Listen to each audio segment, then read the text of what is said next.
How really, Derek O'Neill, has this year progressed for you, and how is it progressing at the moment? Well, I mean, the last year's been, you know, a very interesting year to be selling product to the consumer. You know, Billabong operates or sells products in around 100 countries around the world, and I'm sure you'd agree that some of those countries have had, you know, various ups and downs.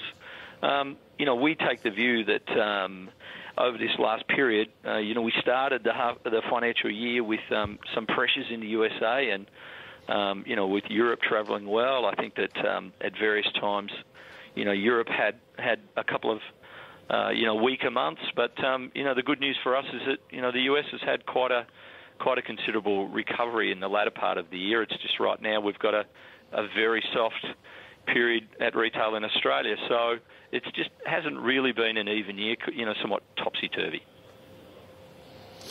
What about the strength of the Aussie dollar as well? How does that affect your business? I mean, it must make your goods slightly more, well, uncompetitive if you're producing in Australia, but I'm sure you have a wide-based manufacturing base, I guess. Yeah, look, we manufacture in around 28 countries around the world, predominantly in Asia, and predominantly the majority of our products are denominated or bought in US dollars. Now, a rising Australian dollar actually helps us in the long term or the mid-term, and eventually we'll begin to see that flow through here for the Australian business. But, you know, we operate right around the world, and the bigger impact is the profit translation that comes back to Australia. Now, in actual fact, and I don't want to make it sound too complicated, but we have around 16 operating currencies, and for the very first time since I've been CEO for almost 8 years, all 16 currencies were negative in profit translation against the Australian dollar. So, you know, while we had such a strong Australian dollar, our growth in constant currency terms was always going to have a fairly dramatic translation once back into reported Australian dollars, and I think that you know, it's clearly been shown today.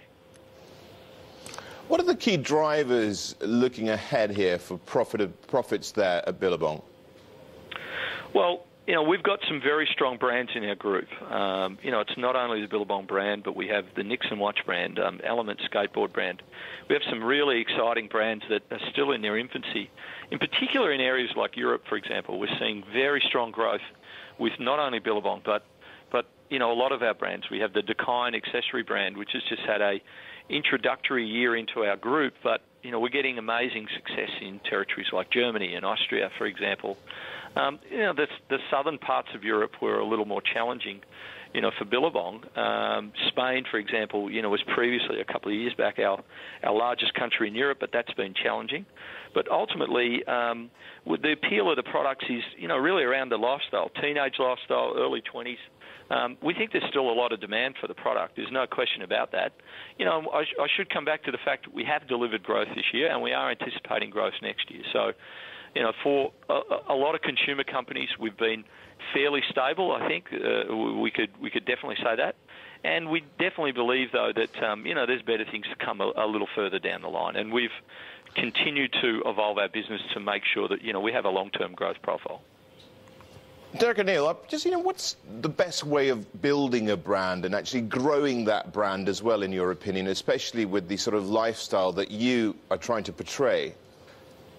Well, it's very interesting. I actually personally went over to Europe and effectively opened our first office in Europe, in France, in early 1992, and I, you know, was scratching my head for a few years, you know, how are we really going to expand, in a sense, of selling surfing to, you know, a lot of areas where, you know, access to the beach is difficult, if not impossible, or a very long travel journey. You know, ultimately, in the end of the day, you know, we're selling a lifestyle, and the beach and sun and fun and, you know, active sports, freedom of sport has been, it's been actually, you know, quite, I wouldn't say it's easy in Europe, but ultimately it's been embraced by kids right across Europe. And we've shown that, frankly, it doesn't matter whether it's in Germany or France or Portugal. You know, we've been picked up, and you know, we're a solid brand in those territories. So, you know, the fact that, I mean, we're very strong on the beach, but we're also very strong off the beach as well. So it's been quite successful. Derek O'Neill, thank you so much for joining us as the Billabong International Chief Executive, joining us there on the line from Queensland.